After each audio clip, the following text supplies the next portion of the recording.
To move on to the stripe egg, I'm going to turn off my glass egg layer and turn on my stripe egg layer. Then I will move over to my stripe egg material. I'll start by setting up my stripe using a ramp.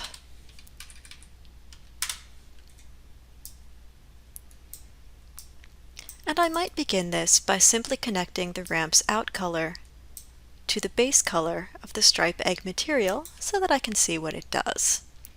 It looks like they are black up by their little points and white down by their round fat bottoms. That's fine. I'm going to come through with my different colors and I'll just add a variety so that I can get some nice stripes.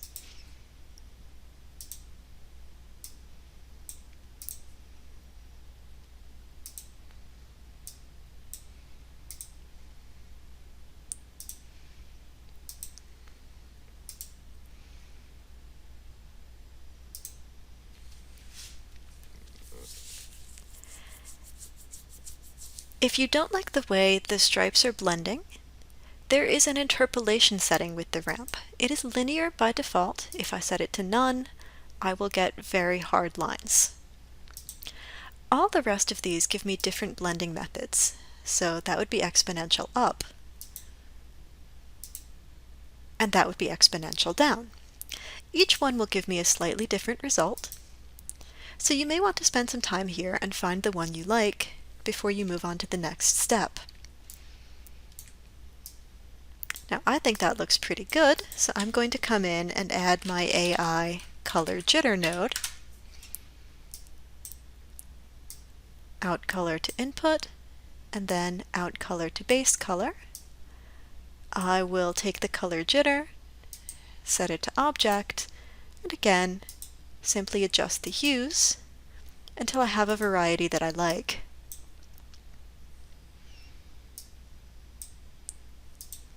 Maybe I'll do something with the gain too. Ooh, too bright. You know what? Rainbow colors. That's pretty nice. Perfect. Now again, I don't think that there's a surface in the world that is completely smooth, so I'm going to make a noise texture.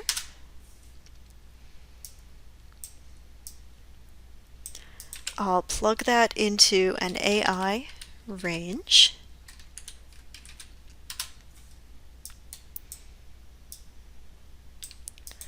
And then we'll go into a bump 2D.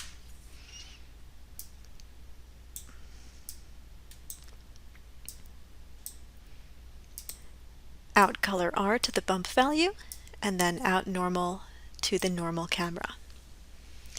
You'll probably get something pretty nasty when you first see it.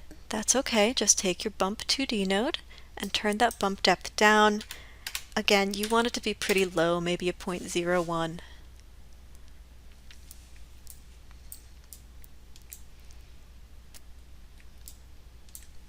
Might go a little higher on that. Let's try a 0.05. And that is too high. Maybe a 0.02. We'll try there.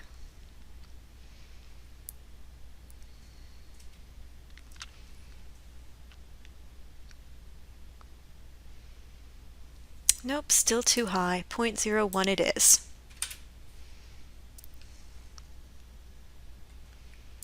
I might also want a smaller pattern, so I would come into the Place 2D texture and adjust the repeats.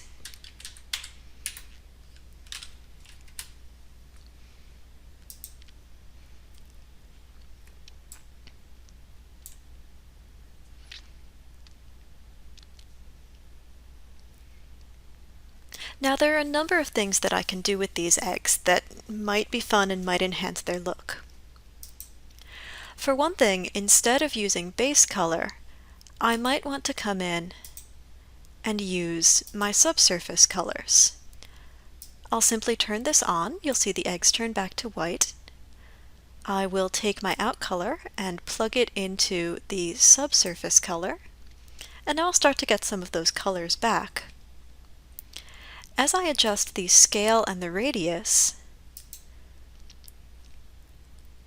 the surface will brighten or darken as light passes through it, which can be a really nice look for eggs because you remember they've got that thin shell. They are slightly translucent.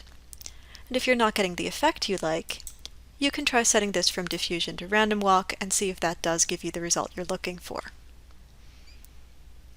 The other thing that I could do is I could come in and give this a coat or a sheen,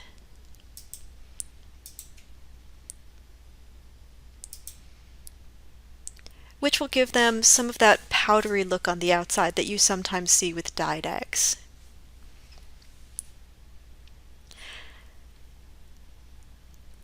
Once you've got the look that you're going for, and I think I'm going to leave mine there, that's it. You've made 3 really complex shading trees.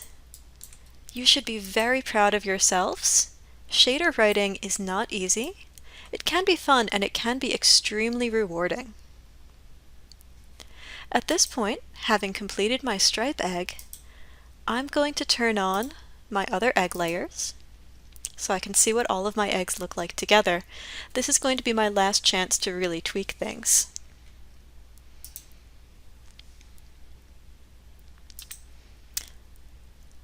I think the metal pattern isn't working as a bump, so I might disconnect that. Now they look much, much brighter and shinier. I do like that.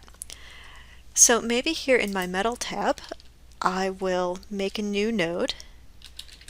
Maybe I'll make a new fractal. I know my previous fractal I was using a very small pattern, like a dot pattern. This one I'm going to leave a little bit bigger. Again, I'll connect it to an AI range.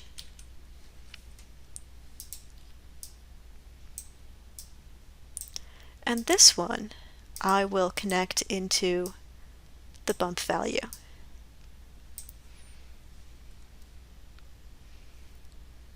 My bump depth is very low. I will turn that up a little bit so that I can test a bit better.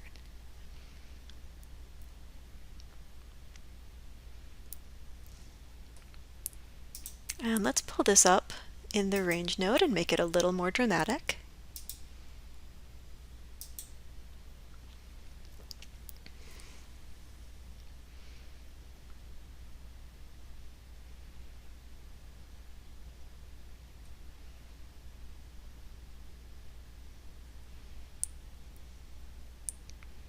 Might go even further.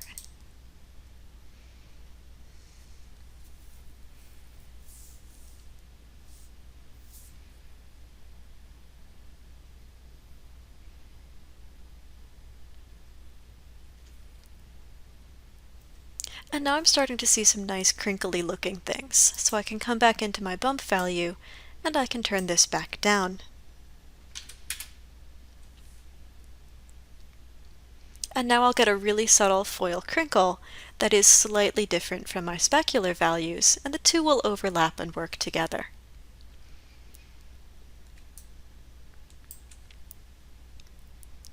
I'm all set. I can close my Hypershade window. I'll reposition my camera so I can see my eggs a little bit better.